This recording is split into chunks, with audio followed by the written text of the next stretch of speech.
të konstruar. Pra, këtu Genci po i referohemi pak kësaj pjesës tek kontrata kolektive, pra si një shqetësim që kemi mendur shpesh, pra që ka limituar investimet, apo jo?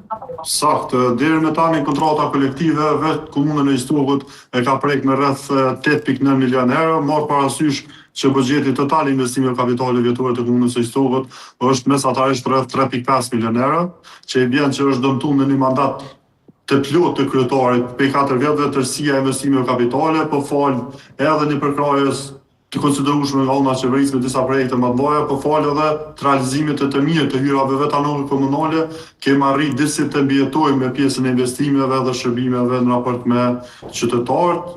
Pendoj me juve si informacion për shkak edhe opinionit, dami i kontratës kolektive në komuna, apo në pushtetet lokale, arrin shifrën rreth 350 milion euro në total. Po. Një shifër marramente, realisht, sigurisht ndikon edhe pastaj në...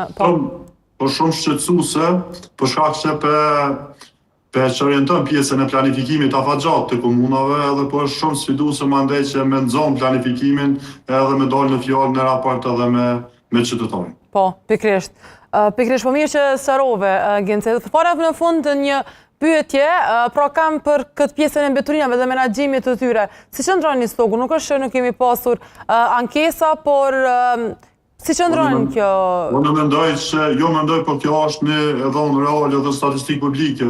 Në nivel vendi jemi komuna më e pastër dhe kemi të bëjmë menaxhimin më të mirë të ndërmarrjes publike komunale këto ambienti që bëron në Iztog. Ka një ngasim për rreth 97% të taksës, po edhe kemi zgjeruar shërbimin, e kemi edhe një kontratë në shpinë nga ana e komunës që bëjmë pagesë shtesë për mimbartjen e varresave dhe hapësirave publike realisht në vazhdimsi. Për momentin komuna e Iztogut nuk e ka asnjë deponi tranzitore ose legale, transporti bëhet në deponinë e përbashkët rajonale në sferë të fat në Pej, edhe realisht qëndroi mirë të pjesa